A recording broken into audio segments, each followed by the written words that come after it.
सुबह के 6 बजने को थे। बाहर अभी हल्का अंधेरा था, लेकिन आसमान पर हल्की रोशनी की परत चढ़ने लगी थी। पक्षियों की धीमी चहचहाहट सुनाई देने लगी थी। घर के अंदर शांति थी। बस पुरानी घड़ी की टिक टिक और पंखे की धीमी आवाज़ कमरे में गूंज रही थी। बिस्तर पर 70 साल के गंगाराम जी अपनी नींद पूरी कर चुके थे। उनके चेहरे पर एक सुकून था। धीरे से वो उठे और अपनी पत्नी को देख बोले, जो अभी भी गहरी नींद में सो रही थी, कि उमा उमा उठ भी जा, अब 6 बज गए हैं, मैं वॉक पर जा रहा हूँ। उमा जी की आंखें अभी भी बंद थीं, पर गंगाराम जी की आवाज़ पर उन्होंने हल्का सा सिर हिलाया और करवट बदलते हुए बोली, हाँ ठीक है, आप जाइए, मैं अभी उठ जाऊंगी। गंगाराम जी मुस्कुराते हुए उनकी ओर एक नज़र डालते हैं। जैसे ही जाने लगते हैं, कदम रुकते हैं और फिर पलट कर कहते हैं कि अरे सुनो, कल रात तुम कह रही थी ना कि तुम्हारा मन दूध जलेबी खाने को हो रहा है। मैं आते वक्त रास्ते से ताज़ा गर्म जलेबी ले आऊँगा, बस तुम उठकर दूध गर्म कर लेना। उमा जी ने बिना आंखें खोले हल्की सी मुस्कान दी, जैसे नींद में भी उस प्यार भरी बात को महसूस कर रही हूँ। गंगाराम जी ने एक नज़र और डाली, जैसे वही लम्हा उनके दिन की शुरुआत का सबसे कीमती हिस्सा हो। फिर उन्होंने दरवाजे के पास रखा अपना पुराना थैला उठाया, जो कभी सब्जी लाने में काम आता था। दरवाज़ा खोलती बाहर की ठंडी हवा ने उनका स्वागत किया, हल्के झुके कंधों लेकिन आत्मविश्वास भरे कदमों से वो अपने रास्ते निकल पड़े। लेकिन दोस्तों, उन्हें नहीं पता था कि उस सुबह की मिठास में कुछ ऐसा घुला हुआ है जो उनकी ज़िंदगी की दिशा बदलने वाला है। सड़क किनारे हल्का धुआं उठ रहा था। तवे पर घी की सौंधी खुशबू और चाशनी की गर्म बूंदें हवा में मिठास घोल रही थी, एक पुरानी पर मशहूर जलेबी की तरह। सुबह की भीड़ लगने लगती थी। गंगाराम जी लाइन में खड़े थे। उनकी आंखें दुकान के अंदर तल रही सुनहरी जलेबियों पर टिकी थी। फिर थोड़ा रुककर वो बोले, भैया आधा किलो जलेबी देना, गरम गरम ही देना। उन्होंने थैले से पैसे निकालते हुए कहा। तभी पीछे से कोई आवाज़ आई, अबे ओ गंगाराम, डाइटिंग का नया तरीका शुरू किया है क्या? सुबह सुबह गरम जलेबियाँ, वाह भाई वाह। गंगाराम जी ने चौंक कर देखा और बोले, अरे रामलाल। उनके चेहरे पर हंसी दौड़ गई। सामने रामलाल था, उनका पुराना दोस्त और पड़ोसी, हाथ में अंगोछा, कंधे पर सब्जियों का झोला और चेहरे पर वही पुरानी मुस्कान। गंगाराम जी की हंसते हुए बोले, अरे नहीं यार, ऐसी कोई बात नहीं है। तुम तो जानते ही हो कि मैं तो इन सब चीज़ों से दूर ही रहता हूँ। फिर ये मिठास किसके लिए? रामलाल ने आंख दबाकर पूछा। गंगाराम जी मुस्कुराते हुए बोले, तुम्हारी भाभी उमा कल रात कह रही थी कि मन कर रहा है दूध जलेबी का, तो सोचा आज वॉक से लौटते हुए ले लूँ। ज़्यादा कुछ नहीं, बस 2-4 जलेबियाँ ही उसका दिल रखने के लिए। अच्छा आप समझा, प्यार का पुराना नुस्खा। रामलाल ने ठहाका मारा। वैसे ही गंगाराम जी ने थैला थामते हुए कहा कि इस उम्र में खुद खा लूँ तो भी उलाना, ना लाऊं तो भी सिकवा। सोचा क्यों ना आज बीवी के लिए एक मीठी सुबह बना ही दें। रामलाल ने हंसते हुए गंगाराम जी के कंधे पर हाथ मारा। बिल्कुल सही सोच रहे हैं दोस्त, बस यही मिठास बनी रहे हमेशा। अच्छा चल, मैं निकलता हूँ, नहीं तो तुम्हारी भाभी लक्ष्मी पूछेगी कहाँ अटक गए इतनी देर से।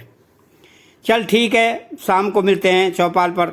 ऐसा बोल रामलाल जी चले गए। रामलाल जी ने गर्मा गर्म जलेबियों का पैकेट लिया, थैले में रखा, दुकान के कोने पर खड़े होकर एक बार फिर मुस्कराए।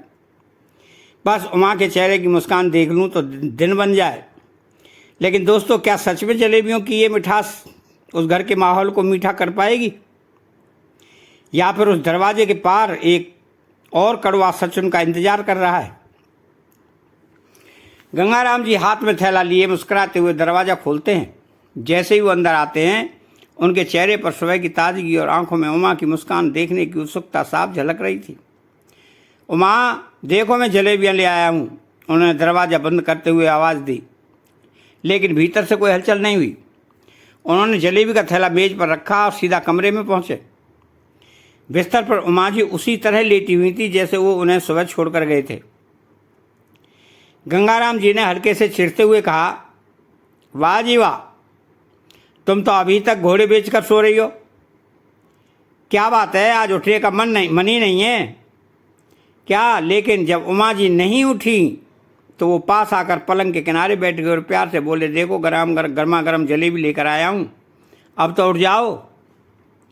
जैसे ही उन्होंने उमा जी के हाथ को छूकर हिलाना चाहा, हाथ एकदम से ढीला होकर पलंग के किनारे लुढ़क गया।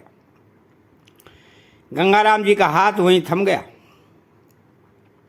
चेहरे की मुस्कान जैसे जड़ हो गई। एक पल को उन्होंने सोचा कि शायद है उमा मजाक कर रही है या गहरी नींद में है। उमा उमा उठो ना। अब उनकी आवाज़ में कपकपी थी। उन्होंने उमा जी का चेहरा अपनी ओर किया, लेकिन वो चेहरा अब बिना किसी भाव के था। न गर्मी, न हरारत, न मुस्कान, बस एक गहरी भयानक शांति। उमा, ये मजाक मत करो, देखो देखो मैं जलेबी लाया हूँ, दूध भी गर्म कर दूंगा। गंगाराम जी की आंखों में आंसू बहने लगे। वो एक बार फिर उमा का हाथ थामते हैं, लेकिन अब वो हाथ सिर्फ एक नाम बन चुका था। उमा, जिसकी सांसें अब उनसे बहुत दूर जा चुकी थी। नहीं उमा, नहीं, उठो उमा, देखो ना, देखो। उनकी आवाज़ अब सिसकी में बदल चुकी थी। घर के कोने कोने में सन्नाटा पसरा था, ऐसा सन्नाटा जो सिर्फ चुप नहीं था, चीख भी रहा था। मेज पर रखी जलेबी की थैली अब अपनी मिठास खो चुकी थी, जैसे किसी ने जिंदगी से स्वाद छीन लिया हो। और गंगाराम जी अपने कांपते हाथों में उमा का निर्जीव शरीर थामे, जैसे अपनी पूरी दुनिया को बाहों में समेटने की आखिरी कोशिश कर रहे हों। आंखों से बहती चुप्पी, होठों पर बिखरा दर्द और दिल में सिर्फ एक सवाल, उमा, ऐसे कैसे गई तुम? गंगाराम जी कुछ पल वहीं जमीन पर घुटनों के बल बैठे रहे। आंखें बस उमा जी के चेहरे पर टिकी थीं, और फिर आंखों से बहते आंसुओं को कांपते हाथों से पोंछा। लेकिन दिल के अंदर की टूटन अब सांस के साथ चीख रही थी।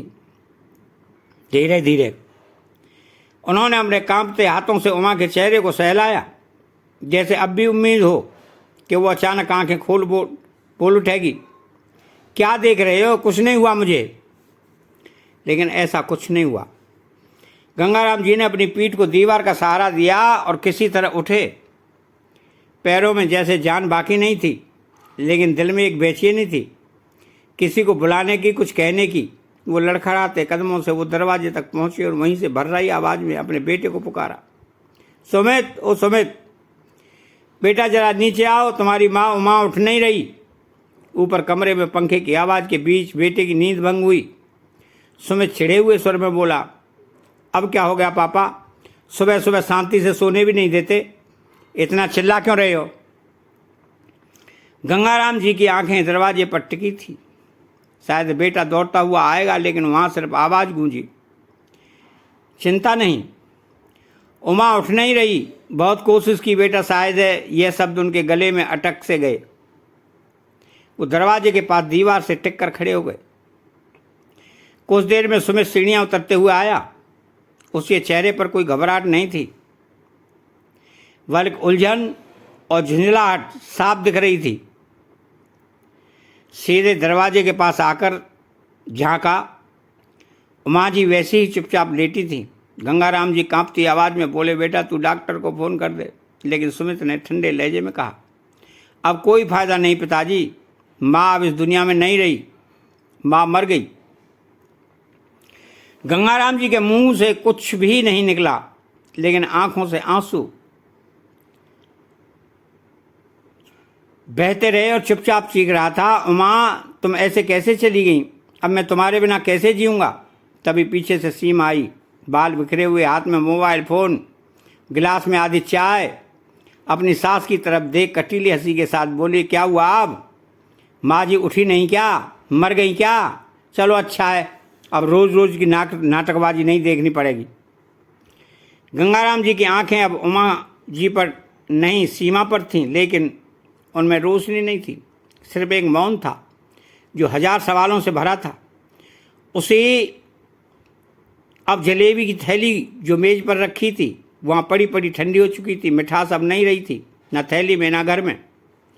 अपने पिता को रोता देख सुमित बोला, पिताजी अब ये रोना धोना बंद करो, पड़ोसियों को बुलाओ और दाह संस्कार की तैयारी करो, और हाँ जल्दी करो, दोपहर में मेरी एक ज़रूरी मीटिंग है। इतना सुनते ही गंगाराम जी धीरे से बोले, तेरी माँ है ये, कुछ तो लिहाज कर ले। गंगाराम जी की आवाज़ कांप रही थी, पर सुमित का चेहरा पत्थर सा, बिना एक सेकंड, बिना एक भाव के वो ताने भरे लहजे में फिर बोला, अब आप इमोशनल ड्रामा मत शुरू करिए पिताजी। हर किसी को एक दिन जाना होता है। माँ चली गई तो रोने से वो वापस नहीं आएगी। अब ज़्यादा भावुक बनने की उम्र भी नहीं है आपकी। गंगाराम जी की आंखों से आंसू चुपचाप गिरते रहे। उन्होंने कोई जवाब नहीं दिया। तभी सीमा भी बोल पड़ी, और सुनिए, हमसे कोई उम्मीद मत रखिए। मेरे पास वैसे भी टाइम नहीं है ये दाह संस्कार, नहाना धोना करने और एक तरफ बैठकर रोने का। मुझे शाम को पार्लर जाना है, शायद ही शादी है, पायल की शादी है, तो जल्दी निपटाइए इसका सबको। गंगाराम जी एकटक अपनी पत्नी को देखते रहे, जिसके साथ उम्र का हर मौसम बांटा था, और अब वो चुप पड़ी थी। शायद इस बेरुखी को देखना भी नहीं चाहती थी। थोड़ी देर में पड़ोस की कुछ औरतें आ गई। एक ने पूछा, भाई साहब क्या हुआ उमा दीदी को? गंगाराम जी ने धीरे से कहा, उठ नहीं, सुबह से बस सोई रह गई। किसी ने धीरे से उसके चेहरे पर सफ़ेद चादर उड़ा दी। कोई रो नहीं रहा था, बस एक तरफ गंगाराम जी बुत बने बैठे थे, आंखों में आंसू लिए, और उनकी दुनिया जैसे उस सफ़ेद चादर के साथ ढक गई थी। तभी सुमित बाहर से आता है और दो लोगों को देखकर कहता है, करे जल्दी उठाइए ना, एम्बुलेंस वाला इंतजार कर रहा है, देर हो रही है। गंगाराम जी ने अचानक उसकी बात सुनी और फिर सिर घुमा लिया। फिर धीरे से बोले, थोड़ी देर और रुक जाने। सीमा चिढ़कर बोली, अब क्या करना है? रुके रुके कहीं और भी दाह संस्कार होने हैं? क्या हद है, कितना ड्रामा करोगे पिताजी आप? ऐसा बोल सीमा बाहर औरतों के बीच में जाकर बैठ गई और फिर रोने का ड्रामा करने लगी। तभी पड़ोस की अम्मा धीमे से पास आकर बैठी और बोली, गंगाराम भैया, उमा बहुत सीधी थी, कल रात भी तो मैं मिल के गई थी उससे, बहुत हंसकर बातें की ये हम दोनों ने, आखिर फिर अचानक ये सब कैसे? तो गंगाराम जी कुछ नहीं बोले। उनकी आंखें अब सूखी लग रही थी, शायद आंसू भी थक गए थे। इतने में रामलाल आता है, सिर झुकाकर गंगाराम जी के पास बैठता है और धीरे से उनके कंधे पर हाथ रखता है। भाई, मैं जानता हूँ तुम कितना टूटा हुआ महसूस कर रहे हो। उमा जी को गए 8 दिन हो चुके थे। घर की खामोशी अब धीरे धीरे आदत में ढल रही थी। वो खामोशी जो हर दीवार से टकरा कर वापस गूंजती थी, पर अब कोई सुनने वाला नहीं था। गंगाराम जी आज भी रोज की तरह उठे, लेकिन इस बार उनके हाथ में तौलिया नहीं था, बल्कि उमा जी की तस्वीर थी। वही तस्वीर जो 4 दिन पहले चिता के सिरहाने रखी गई थी, जिसे उन्होंने सबसे बाद में उठाया था, जैसे कोई आखिरी चीज़ थी जो उनकी पत्नी से जुड़ी रह गई थी। उन्होंने तस्वीर को धीरे से उठाया, एक अजीब सी नरमी और कांपते हाथों के साथ, फिर चुपचाप उसे अपने तकिए के पास रख दिया, जैसे उनकी पत्नी अब भी वहीं हो, बस बोल नहीं रही। वो वहीं पलंग के किनारे बैठे रहे, नजरें दीवार पर टंगी घड़ी पर जा टकी। सुइयाँ 6:30 के पास अटकी थीं। 6:30 यही तो वक्त होता था जब उमा जी उठती थी चाय बनाने के लिए। एक लंबी सांस उनके सीने से निकली, धीमी, थकी हुई, जैसे कोई बोझ उतर ही नहीं रहा हो। और तभी स्मृतियों का एक बिखरा हुआ दृश्य सामने उभर आया। धुंधला लेकिन चुभता हुआ उमा का वो ठंडा हाथ जो उन्होंने उस सुबह उठाने की कोशिश की थी। वो हाथ थोड़ा भारी था और नाखून नीले जैसे कुछ था वहाँ। गंगाराम जी की सांस थम गई। एक पल को नजरें स्थिर हो गई। चेहरे पर कोई डर नहीं था, पर उलझन थी, बहुत गहरी। क्या सच में कुछ नाखून नीले थे या मेरा ही भ्रम था? उस वक्त कमरे की खामोशी और गहरी हो गई थी। मैंने उमा जी की याद के साथ कोई और भी बात वहाँ ठहर गई हो, ऐसा कोई सवाल जिसका जवाब अभी उन्हें खुद भी नहीं पता था। फिर उन्होंने अपनी आंखें झपकाईं, एक लंबी सांस ली और हल्के से सिर झुका लिया। फिर मन ही मन बोले, नहीं, ये सब मेरा वहम है। 4 दिन से ठीक से सोया नहीं हूँ, शायद उसी थकावट ने दिमाग में ये सब भर दिया। उन्होंने उमा की तस्वीर को पलंग के सिरहाने और सहेज कर रखा। फिर धीरे से उठे और कमरे से बाहर निकलकर रसोई में चले गए। चूल्हे पर पानी रखा और उमा जी की तरह ही 2 कप चाय बनाने लगे, एक अपने लिए और दूसरा आदतन अब भी उमा जी के लिए। जब चाय बनकर तैयार हुई तो 1 कप उन्होंने पास की खाली कुर्सी पर रख दिया। थोड़ी देर वो वहीं बैठकर चुपचाप चाय पीते रहे। कोई शब्द नहीं, कोई शिकायत नहीं। सिर्फ एक दिन और जो उमा जी के बिना भी जैसे जीना जरूरी हो गया था। उमा जी के जाने के बाद गंगाराम जी हर दिन और भी चुप होते जा रहे थे। रसोई में चाय बनाना, अखबार पढ़ते हुए सामने वाली कुर्सी की तरफ देखना, बोलते बोलते खुद ही रुक जाना, ये सब अब उनकी दिनचर्या का हिस्सा बन गया था। लेकिन इस चुप्पी को घर में किसी ने समझने की कोशिश नहीं की। और फिर एक शाम जब हल्की सर्दी थी और पेट में तेज भूख का एहसास, गंगाराम जी धीमे धीमे कदमों से रसोई में चले गए। उमा जी के बिना ये रसोई अब उन्हें पराई सी लगती थी, लेकिन आज भूख इतनी थी कि पेट की सुननी पड़ी। धीरे से दाल चढ़ाई, चावल धोए, थोड़े से भगोने में खिचड़ी अभी चढ़ाई थी कि तभी पीछे से सीमा की तेज आवाज़ गूंज उठी, पिताजी जी, आपको थोड़ी देर भी सब्र नहीं होता? ऐसी क्या भूख लग गई थी कि रसोई में खुद घुसाए? गंगाराम जी ने पलट कर देखा, सीमा अपने हाथ में मोबाइल लिए थी, लेकिन आंखों से आग बरस रही थी। लोग तो मुझे ही सुनाएंगे ना कि देखो बहू अपने ससुर को खाना भी नहीं देती, लेकिन किसी को क्या पता कि मेरा ससुर इतना चटोरा है कि हर वक्त कुछ ना कुछ खाने को चाहिए। इनकी भूख तो जैसे कभी ख़त्म ही नहीं होती। गंगाराम जी के हाथ ठिठक गए। एक पल को उनका चेहरा सख्त हुआ, लेकिन फिर आंखें झुक गईं। गुस्सा तो बहुत आ रहा था, लेकिन वो अपनी बहू से मुंह लगना नहीं चाहते थे। उन्हें पता था कि सीमा वो रहता है जो छोटी सी बात में अपने पूरे घर का माहौल बिगाड़ देती है। लेकिन सच तो यह था कि गंगाराम जी ने सुबह से आज कुछ नहीं खाया था। जब से उमा जी गई, उनकी भूख जैसे ख़त्म ही हो गई थी। वो चुपचाप दाल में छोंक डालने ही वाले थे कि पीछे से सुमित की आवाज़ आई, क्या हुआ, क्यों चिल्ला रही हो सीमा? सीमा बिना एक पल रुके पलटी और तेज लहजे में बोली, हुआ क्या है? देख लो अपनी आंखों से। तुम्हारे पिताजी रसोई में घुसकर अपने लिए खिचड़ी बना रहे हैं। पूरी रसोई की हालत देखो, दाल बिखरी पड़ी है, भगोना अवला हुआ, और पूछो मत, मेरी सारी मेहनत की जगह इन्होंने मिट्टी कर दी है। गंगाराम जी भगोने से चुपचाप खिचड़ी निकाल रहे थे। सुमित ने अपने पिताजी की ओर देखा और फिर गुस्से में बोला, पिताजी इतनी क्या भूख लग गई थी कि थोड़ा सा सब्र भी नहीं था आपको? तो गंगाराम जी ने कोई उत्तर नहीं दिया, बस उसी थाली में खिचड़ी निकाली, कपड़े से किनारा पोंछा और चुपचाप रसोई से निकलकर अपने कमरे की ओर बढ़ गए। पीछे से सीमा की आवाज़ अब और भी तीखी हो गई, ये सब अब नहीं चलेगा सुमित, हर दिन नई नौटंकी, अब घर में अगर यही तमाशा रहेगा तो। सुमित ने तुरंत उसे रोका, बस सीमा अभी चुप हो जाओ। फिर हल्के इशारे में कहा, ऊपर जाओ। अभी नहीं। सीमा थोड़ी हैरानी सी उसे देखने लगी, लेकिन सुमित का चेहरा सख्त था। वो बिना और कुछ कहे पलटी और सीढ़ियाँ चढ़ने लगी। गंगाराम जी के कमरे का दरवाज़ा बंद हो चुका था।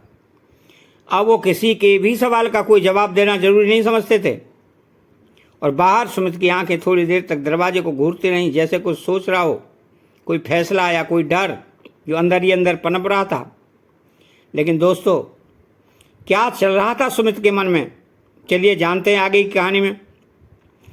उमा जी को गए कुछ दिन हो चुके थे। घर वही था, लोग वही थे, पर हर कोना अब खाली लगता था। सब कुछ पहले जैसा था, बस उमा जी नहीं थी।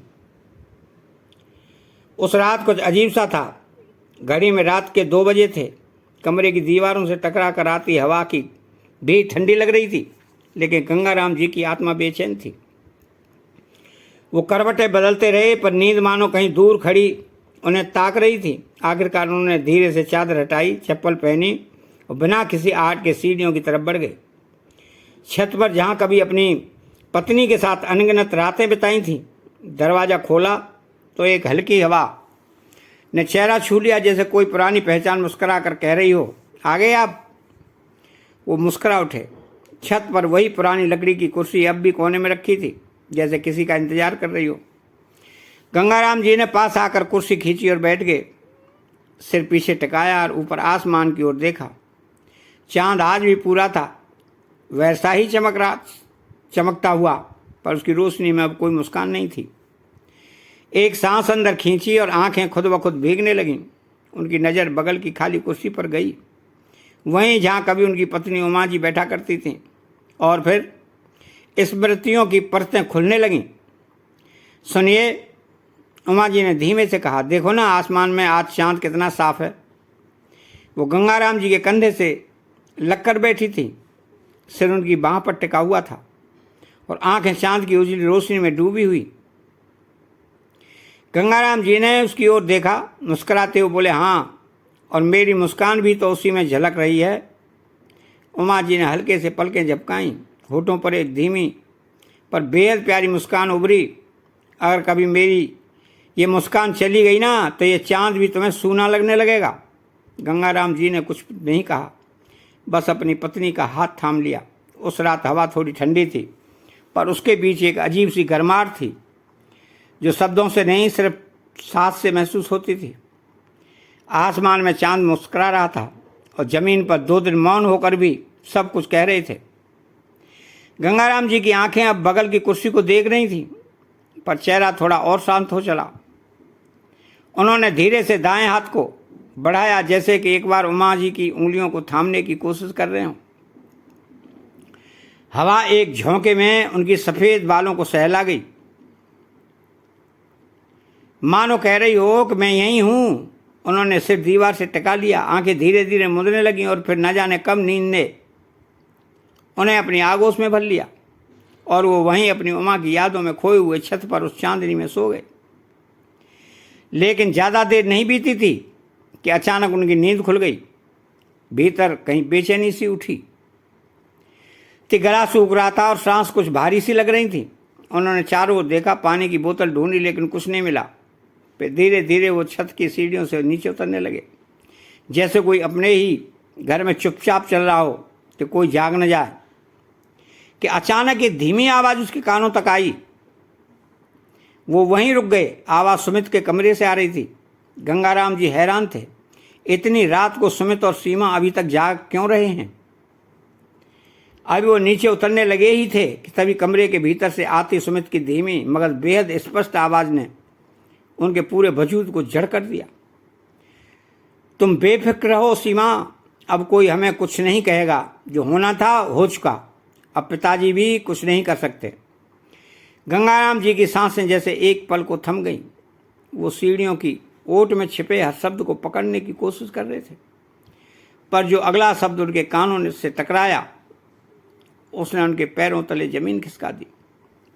एक पल को गंगाराम जी को लगा कि जैसे उनका दिल धड़कना भूल गया हो। उनका शरीर कांपने लगा, आंखें फटी की फटी रह गईं, हाथ पैर जैसे सुन्न हो गए। उनकी उमा जिसे उन्होंने अपने हाथों से विदा किया था वो सच में सोई नहीं थी, सुला दी गई थी, और वो भी उसी के बेटे के हाथों, जिसकी एक मुस्कान के लिए उमा जी सारी दुनिया से लड़ जाती थी। गंगाराम जी वहीं सीढ़ियों पर टिके रहे। कमरे के भीतर हंसी की एक धीमी परत अब भी तैर रही थी और बाहर एक पिता की आत्मा बिखर रही थी। बिना आवाज़ के, बिना आंसुओं के, किसी तरह खुद को संभालते हुए वे धीरे धीरे नीचे उतर गए। हर कदम अब भारी लग रहा था। कमरे में पहुंचते ही दरवाज़ा भीतर से बंद किया और दीवार पर टंगी उमा की तस्वीर की ओर एक टक देखते हुए गंगाराम जी की आंखें बस यही पूछ रही थीं, क्यों नहीं पहचाना मैंने? उस सुबह तुम पर क्या बीती थी? कैसे तुम अपनी ही कोख से जन्मे बेटे और उसकी पत्नी की नफरत का शिकार बनी और मैं बस जलेबी की मिठास में उलझा रहा। ये शब्द उनके होठों से नहीं, उनकी आत्मा से निकल रहे थे। वो वहीं बैठकर फूट फूट कर रोने लगे। घड़ी 4 बजा चुकी थी और इस बार वो आंसू सिर्फ दर्द के नहीं थे, आंसू एक निर्णय से बह रहे थे। आंसुओं को पहुंचते हुए गंगाराम जी ने गहरी सांस ली और मन ही मन बोले, अब मैं चुप नहीं रहूँगा उमा, अब करूँगा वो जो शायद दुनिया में किसी बाप ने कभी नहीं किया होगा। ये कहते हुए वो उठे और सीधे अलमारी की ओर बढ़े। जैसे ही अलमारी खोली उनकी आंखों से आंसू गायब हो चुके थे। अब वहाँ सिर्फ एक आग, एक निर्णय जो सिर्फ गंगाराम जी नहीं बल्कि एक टूटे हुए पति ने लिया था अपनी पत्नी के लिए। उन्होंने धीरे से अलमारी में रखी एक पुरानी फाइल निकाली। उसमें कुछ दस्तावेज थे। फाइल को उन्होंने एक पुराने कपड़े के थैले में रखा और कांपते हाथों से उनकी गांठ बांधी। मगर इस बार वो कंपन डर का नहीं था, बल्कि एक पिता की आत्मा में उठे तूफान का संकेत था। गंगाराम जी दरवाजे की ओर बढ़ते बढ़ते ठिठक गए। मन ही मन बोले, नहीं, जाने से पहले ये एक काम करना होगा। अब वक्त आ गया है उस चीज़ का जिसे मैंने कभी उमा की बात मानकर रोक दिया था और फिर वो चुपचाप पलटे, फिर जो सोचा वही किया। एक चुप रह जाने वाला सच जो साक्षी बनेगा। उन्होंने एक बार फिर अपनी पत्नी की तरफ देखा और फिर कमरे का दरवाज़ा खोला और धीमे कदमों से किसी परछाई की तरह पूरे घर से गुजरते हुए मुख्य दरवाजे तक पहुँचे। दरवाज़ा खोला और चुपचाप अंधेरी रात में अकेले निकल पड़े। उस रास्ते पर जहाँ अब ना कोई बेटा था, बस एक सवाल था जिसका जवाब उन्हें अब इस दुनिया से नहीं खुद से लेना था। उनके पैरों के नीचे ज़मीन थी, लेकिन मन में सिर्फ आग, और उस थैले में उनके हाथों में एक ऐसा दस्तावेज था जो अब उनके मरने के बाद नहीं, जीते जी कुछ रिश्तों को बेनकाब करने वाला था। सुबह की हल्की धूप खिड़कियों से छनकर कमरे में फैल रही थी। सीमा धीरे से उठी और आतन अपने ससुर के कमरे की ओर झांकी, लेकिन जैसे ही अंदर देखा उसका चेहरा खिल उठा। कमरा खाली था, तकिया सीधा रखा हुआ था, चादर तय की हुई और वो कपड़े का थैला भी नहीं था। उसके होठों पर एक कुटिल मुस्कान आई, मानो किसी पुराने बोझ से अचानक मुक्ति मिल गई हो। वो तेजी से अपने कमरे में गई और सुमित की चादर खींचते हुए बोली, सुनो, आज का दिन बहुत अच्छा है। सुमित ने करवट बदलते हुए झुंझलाकर कहा, अरे अब क्या हो गया, सुबह सुबह सोने दो थोड़ा, पूरी रात नींद नहीं आई। सीमा ने ठंडी सांस लेकर आंखें मटकाईं। पहले मुझे एक जोर की चुटकी काटो, कहीं मैं सपना तो नहीं देख रही। सुमित गुस्से से बोला, तुम सीधी बात क्यों नहीं कहती? दिमाग खराब मत करो। सीमा आप जोर से मुस्कुराई, जो मैं कहने जा रही हूँ ना, सुनोगे तो खुशी से पागल हो जाओगे। सुमित चौंका, अरे बाबा बोल भी दो अब। फिर सीमा खुशी से बोली, तुम्हारा वो बुढ़ा बाप घर छोड़कर चला गया है। सुमित झटके से उठ बैठा, क्या क्या बकवास कर रही हो तुम? ऐसे कैसे चला जाएगा? पास ही गए होंगे, अभी आ जाएंगे। सीमा ने होठ चबाते हुए सिर हिलाया, नहीं नहीं, मैंने उनकी अलमारी देखी है, उनके कपड़े थैला कुछ भी नहीं है वहाँ। लगता है इस बार पक्के से चले गए हैं और अब वो पीछे मुड़कर नहीं देखेंगे। फिर वो चहकती हुई बोली कि अब हमारे अच्छे दिन शुरू हुए हैं सुमित, अब ये घर हमारा है, मैं इसकी मालकिन और तुम इसके मालिक। सीमा की बात सुन सुमित की आंखों में एक अजीब सी चमक आ गई, लेकिन उसको कोई खुशी नहीं थी, ना ही कोई राहत। वो खामोश था, पर सीमा की आंखों में नाचती वहशत उसके भीतर की सच्चाई को और नंगा कर रही थी। सीमा पूरे घर में घूम घूम कर मुस्कुरा रही थी। अब देखना कि पुराना पलंग भी निकलवाती हूँ और रसोई की टाइल्स बदलवाऊंगी। सालों से घर में जो सड़ान थी ना, अब हटेगी। उसकी आंखें अब घर के सामान को नहीं, जायदाद को देख रही थी। सुमित अब भी चुपचाप खड़ा था, क्योंकि उसको अभी भी यकीन नहीं हो रहा था कि उसके पिता ऐसे कहीं चले जाएंगे। वो मन ही मन सोचने लगा कि कहीं कुछ पता तो नहीं चल गया। उसकी उंगलियां अनजाने में ही तकिए के किनारे को मसल रही थीं, मानो दिमाग में कोई सोच बुरी तरह से उभर रही हो। पर सीमा को इन सब बातों से कोई फर्क नहीं पड़ रहा था। उसकी आवाज़ पूरे घर में गूंज रही थी। अब ना कोई टोका टाकी, न कोई निगाहें। अब ये घर हमारा है और अब हम करेंगे सब कुछ अपने हिसाब से। अगले दिन सीमा रसोई से बाहर निकली ही थी कि दरवाजे पर घंटी बजी। जैसे उसने दरवाज़ा खोला, सामने उसकी माँ सुशीला जी खड़ी थी, पसीने से भीगी, चेहरा थका हुआ, लेकिन सीमा की आंखों में चमक देख मुस्कुरा पड़ी। अरे वाह, लगता है कोई बड़ी खुशखबरी है। इतनी खिली खिली लग रही है तू। कहीं तेरी सास के साथ साथ ससुर भी लुढ़क तो नहीं गए? सीमा ने खिलखिलाकर हंसते हुए कहा, माँ आप बिना ऐसी किस्मत कहाँ मेरी। लेकिन हाँ, वो बुढ़ा अब यह घर छोड़कर जा चुका है और अब पूरा घर मेरा है। सुशीला जी की आंखों में चमक आ गई। तूने तो वाकई में बाजी मार ली बेटी, अब तुझे कोई नहीं रोकेगा। इतने में सुमित भी वहाँ आ गया। जैसे उसने अपनी सास को देखा, मुस्कुराकर पैरों की ओर झुका और बोला, माँ जी बहुत अच्छा किया आप आ गई, अब तो सच में बहुत अच्छे दिन आ गए हैं। सीमा ने चहकते हुए कहा, सुमित तुम ऐसा करो, माँ के लिए नीचे वाले कमरे में ही कुर्सी लगवा दो, मैं अभी पानी लाती हूँ। सुमित ने सिर हिलाते हुए कहा, ठीक है, और हाँ मैं समोसे लेने जा रहा हूँ। सीमा ने मुस्कुराते हुए झट से कहा, सुनो माँ को ढोकला बहुत पसंद है, वो भी ले आना, और हाँ कोई बढ़िया सी मिठाई भी ले आना। खुशी का दिन है, सेलिब्रेशन तो बनता है। सुमित ने दरवाजे की ओर बढ़ते हुए कहा, ठीक है, लाता हूँ सब कुछ। और फिर वो बाहर चला गया। वहीं सड़कों पर, जहाँ अब गंगाराम जी नहीं थे, लेकिन उसकी परछाई हर मोड़ पर मौजूद थी, उधर सीमा अपनी माँ सुशीला के साथ बेफिक्री से गंगाराम जी के कमरे में जा बैठी। जिस कमरे की दीवारों में वर्षों से उमा जी और गंगाराम जी की यादें बसी थीं, वहाँ अब हंसी ठिठोली और स्वार्थ के गीत गूंज रहे थे। लेकिन क्या सच में सब कुछ अब उनके मुताबिक था, या उस कमरे की दीवारें भी अब कुछ सुन और देख नहीं थी, जो शायद किसी दिन बोल उठे। थोड़ी देर में सुमित समोसे, मिठाई और सुशीला जी की पसंद का ढोकला लेकर लौट आया। फिर तीनों अब गंगाराम जी के कमरे में आराम से बैठे थे, जैसे कोई बड़ी जंग जीत कर लौटे हों। सीमा प्लेटें सजाने लगी, सुमित बोतल से ड्रिंक डाल रहा था और सुशीला जी कुर्सी पर विराजमान। पूरे माहौल में अब एक ठंडी सी रात थी। इसी बीच सुशीला जी ने एक गहरी सांस ली और मुस्कुराते हुए कहा, वैसे बेटा, तुम दोनों को मानना पड़ेगा, इतनी बखूबी से तुमने सब कुछ कर डाला। मुझे तो आज भी यकीन नहीं होता सुमित कि तुमने सीमा के साथ मिलकर अपनी माँ को ऊपर पहुंचा दिया। कमरे में पल भर को एक अजीब सी खामोशी छा गई। फिर सीमा ने खिलखिला कर कहा, शक होगा कैसे माँ, आखिर प्लानिंग तो आपकी थी, और इतनी परफेक्ट कि सब कुछ जैसे रिहर्सल के मुताबिक ही हुआ।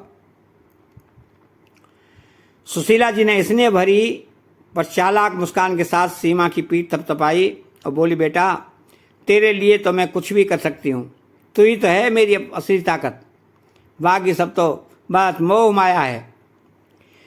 सीमा की आंखों में घमंड तैरने लगा, पर फिर थोड़ा संजीदा होते हुए बोली, माँ, पर उस दिन हम दोनों सच में डर गए थे। जैसे ही मैं उन्हें वो इंजेक्शन देने लगी, अचानक मेरी सास की आंखें खुल गईं। वो चीखने ही वाली थी कि सुमित ने झट से उनका मुंह बंद कर दिया। सुशीला जी चौंकी, क्या? फिर क्या हुआ? इस बार सुमित बोला, आवाज में अब भी हल्की थरथराहट थी। बाजी, उस वक्त सबसे बड़ा डर ये था कि जैसे ही सब कुछ हुआ, बाहर से उस बुड्ढे की आवाज़ आ गई थी। वो लौट आया था मॉर्निंग वॉक से, और जल्दबाजी में वो इंजेक्शन की शीशी मेरे हाथ से छूटकर पलंग के नीचे जा गिरी। वहीं बात हमें खाई जा रही थी इतने दिन से। सीमा ने हंसते हुए बात पूरी की, लेकिन जैसे ही वो बुढ़ा घर छोड़कर गया, हमने चैन की सांस ली और वो शीशी भी हमें मिल गई। सुशीला जी ने हंसते हुए ताली बजा दी, चलिए, कहते हैं ना कि अंत भला तो सब भला। और फिर तीनों घसी उस कमरे की दीवारों में गूंजने लगी, बिल्कुल बेधड़क, निर्दय और आत्मा को सन्न कर देने वाली। लेकिन क्या वाकई ये अंत भला था, या कोई परछाई अब धीरे धीरे लौट रही थी, जो इन तीनों की हंसी को किसी तूफान में बदल देगी? और उधर दूसरी ओर गंगाराम जी अब वो सब कुछ कर चुके थे जिसकी उनके बेटे बहू ने कल्पना तक नहीं की थी। जिस घर को वो लूट बैठे थे, जिस माँ को उन्होंने मार डाला और जिस पिता को उन्होंने सिर्फ बोझ समझा था, वो पिता अब उसी बोझ की राख से एक चुपचाप तूफान उठा चुके थे। कहते हैं ना कि जिन्होंने सब कुछ खो दिया हो, उनके पास खोने को कुछ नहीं बचता, पर करने को बहुत कुछ होता है। गंगाराम जी के थैले में ना सिर्फ दस्तावेज थे, बल्कि उनकी आत्मा की आग भी थी। वो अब सिर्फ एक दुखी पति या टूटा हुआ बाप नहीं थे, वे अब इंसाफ की कहानी लिखने निकले थे। ऐसी कहानी जिसमें कोई चिल्लाएगा नहीं, कोई उंगली नहीं उठाएगा, बस एक दिन पूरा सच खुद ब खुद सामने आ जाएगा। और वो दिन अब दूर नहीं था। एक सादा सा लेकिन पुराना और गहरा लकड़ी का ऑफिस था, जो दीवारों पर कानून से जुड़ी किताबें, पुरानी फाइलों की गंध और एक नीम रोशनी वाली टेबल लैंप। गंगाराम जी एक बेंच पर बैठे थे, चेहरे पर गंभीरता, आंखों में थकान और हाथों में वो थैला जो अब एक हत्यारे बेटे को बेनकाब करने की चाबी बन चुका था। उनके बगल में बैठा था उनका पुराना वफादार दोस्त रामलाल, सफ़ेद झक बाल, आंखों में चिंता और होठों पर सच्ची दोस्ती। और सामने मेज के उस पार बैठा था वकील श्रीमान अग्रवाल, एक शांत, गंभीर और अनुभवी वकील जिसकी कलम अब शायद एक इंसाफ की दास्तान लिखने वाली थी। वकील ने धीरे से दस्तावेज उठाए, चश्मा ठीक किया और पन्ने पलटते हुए बोला, गंगाराम जी, आप पूरी तरह निश्चिंत हैं ना? आप अपनी पूरी संपत्ति इस ट्रस्ट के नाम करना चाहते हैं जो वृद्धों के लिए काम करता है, और इस घर के नाम पर भी बेटे या बहू का कोई दावा नहीं रहेगा। गंगाराम जी ने एक गहरी सांस ली, फिर नजरें झुकाकर बोले, हाँ, अब मेरी दुनिया में मेरी उमा नहीं रही, और बेटा तो उसी दिन मर गया जिस दिन मेरी उमा को मुझसे छीन लिया। रामलाल जी की आंखें नम हो गईं। वो पहली बार अपने दोस्त गंगाराम जी की आवाज़ में वो घुटन आहत आत्मा को सुन रहा था जिसे शायद अब तक कोई समझ ही नहीं पाया था। गंगाराम जी ने फाइल की ओर इशारा करते हुए कहा, बस इतना कर दीजिए कि मेरे बाद ये घर उन बेसहारा बुजुर्गों का हो जिनके बच्चे उन्हें भी ऐसे ही किसी दिन धक्का दे देंगे, लेकिन मेरी तरह वो भी अकेले ना रोएं, अकेले ना मरें। वकील ने सिर झुकाया जैसे एक पिता के दुख के आगे कानून भी कुछ पल के लिए मौन हो गया। फिर थोड़ी देर बाद वकील श्री अग्रवाल ने दस्तावेजों की एक मोटी फाइल गंगाराम जी के सामने रखी। फिर चश्मे को थोड़ा और आंखों से सटा लिया और पन्ने पलटते हुए बोले, जैसा आपने कहा था गंगाराम जी, मैंने वैसे सारे कागजात तैयार कर दिए हैं। उन्होंने अपनी कलम उठाई, फाइल को गंगाराम जी की ओर सरकाया और गंभीर स्वर में कहा, बस अब इन कागजों पर आपके दस्तखत चाहिए। उसके बाद इस संपत्ति पर आपके बेटे और बहू का कोई भी अधिकार नहीं रहेगा, न घर पर, न बैंक खाते पर, न जायदाद पर। कमरे में कुछ क्षणों का सन्नाटा छा गया। गंगाराम जी ने चुपचाप अपनी पत्नी की तस्वीर की ओर देखा और उन्होंने अपनी जेब में रखी हुई थी उस तस्वीर को अपनी हथेली में दबाते हुए उन्होंने एक गहरी सांस ली, मानो कोई भारी पत्थर उठाने जा रहे हों। उन्होंने कलम उठाई कांपते हाथों से, लेकिन अड़गे इरादे के साथ उन्होंने दस्तावेजों पर अपने हस्ताक्षर कर दिए। वो हर अक्षर जैसे उमा जी के लिए इंसाफ, अपने अपमान का जवाब और एक टूटे हुए भरोसे की कीमत चुका रहा था।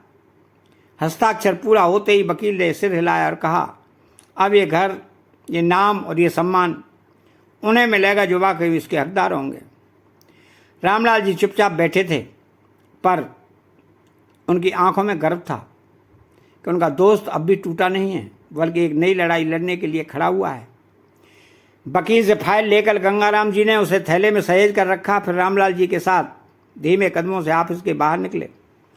दरवाजे से निकलते ही उन्होंने अपनी जेब में हाथ डाला और पुराने मोबाइल को निकालते हुए एक लंबी सांस ली, जैसे किसी बड़े मोर्चे पर आखिरी बिगुल बजाने जा रहे हों। गंगाराम जी के हाथों में अब कंपन नहीं था।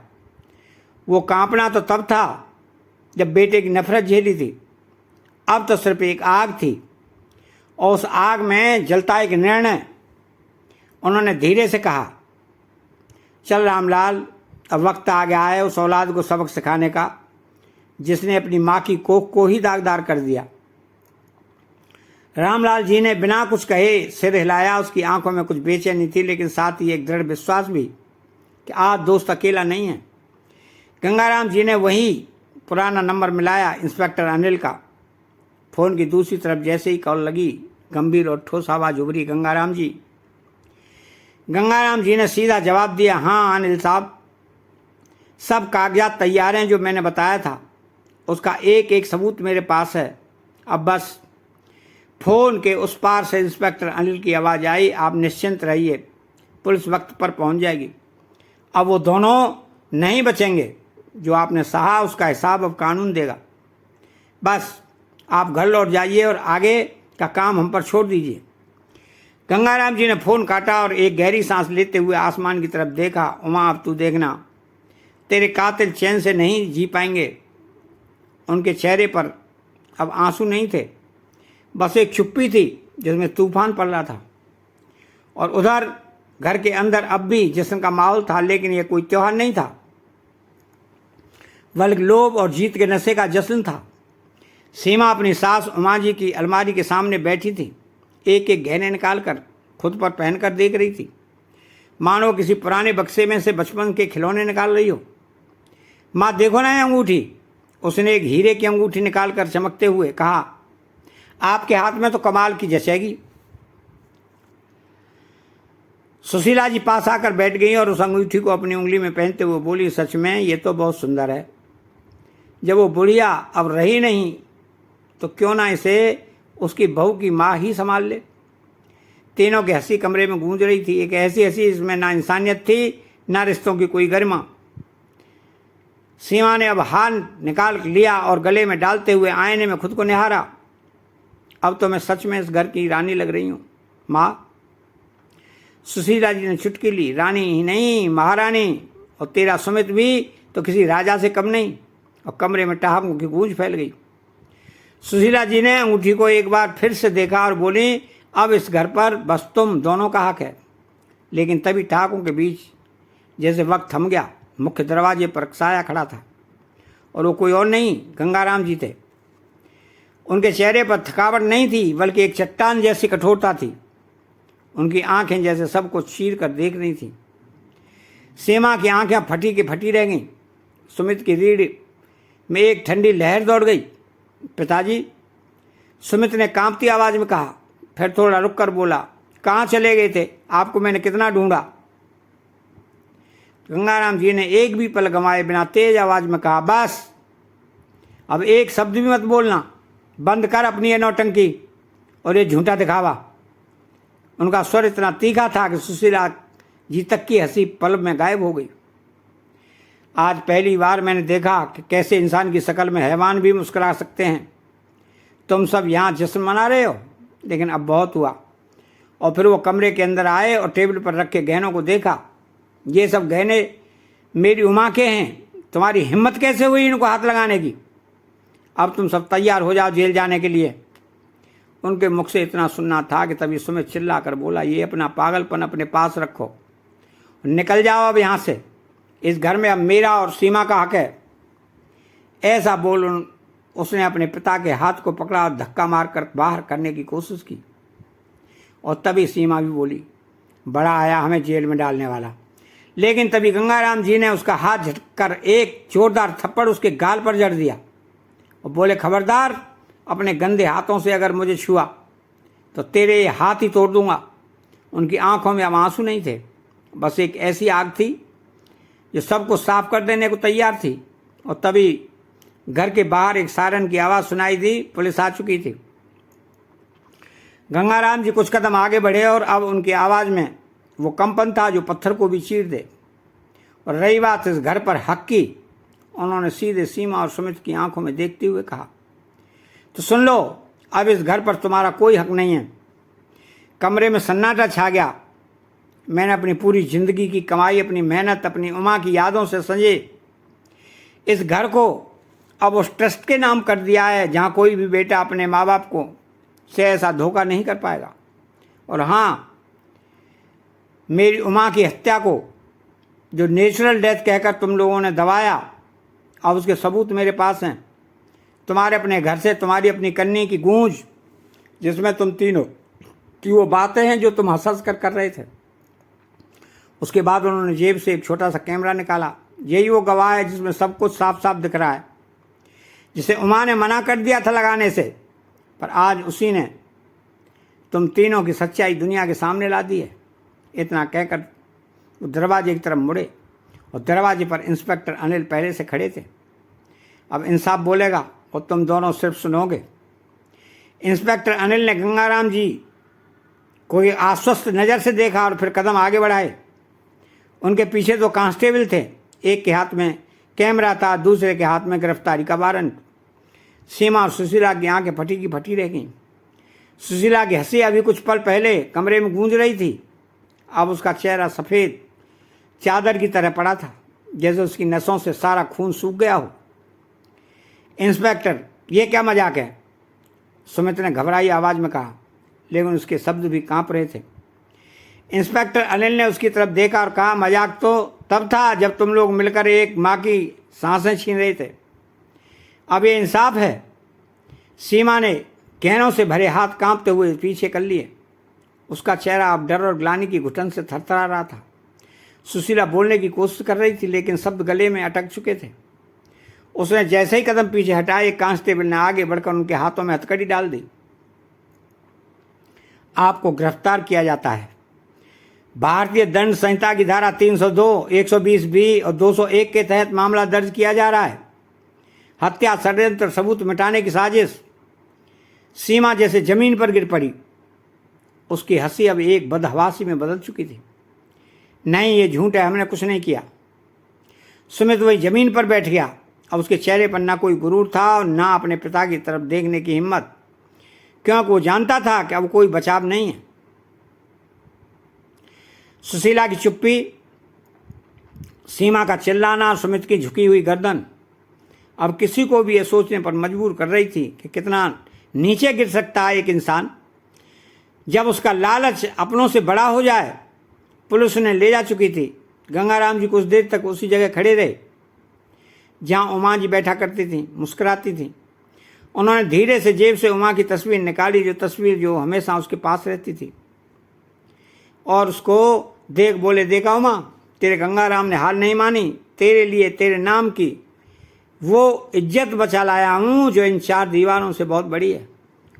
सूरज अब खिड़की से झांक रहा था, लेकिन इस बार उसकी रोशनी किसी जीत की तरह लग रही थी, और गंगाराम जी को अब एक सुकून था कि अब उनकी उमा को इंसाफ तो मिल गया है। इस कहानी के अंत में एक सवाल हर दिल को चीर जाता है कि क्या सच में औलाद इतनी बदल सकती है? माँ बाप वो धूप हैं जो खुद जलते हैं ताकि उनके बच्चे छाया पा सकें, लेकिन जब वही बच्चे उनके बुढ़ापे में अंधेरा बन जाएं तो इंसान नहीं, इंसानियत मर जाती है। जिन हाथों ने तुम्हें चलना सिखाया वही हाथ अगर थरथराते हुए खाना पकाएं तो वो सिर्फ थकान नहीं होती, वो उस रिश्ते की अंतिम सांस होती है। ये कहानी सिर्फ एक पिता की नहीं है, ये उन लाखों माँ बाप की है, और सच्चाई है जो आज भी घरों में चुपचाप आंसू पीते हैं अपने ही बच्चों की बेरुखी देखकर। अगर आपके माता पिता जिंदा हैं तो उन्हें सिर्फ जिंदा ना रहने दें, उन्हें महसूस कराएं कि आप उनके साथ हैं, क्योंकि उनके जाने के बाद जो खामोशी घर में गूंजती है वो सारी उम्र पीछा नहीं छोड़ती।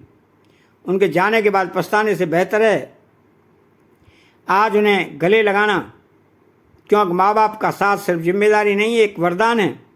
आपको ये कहानी कैसी लगी? अगर अच्छी लगी हो तो वीडियो को लाइक करें और चैनल को सब्सक्राइब जरूर करें। मिलते हैं ऐसी एक और दिलचस्प कहानी में। जब तक अपना और अपने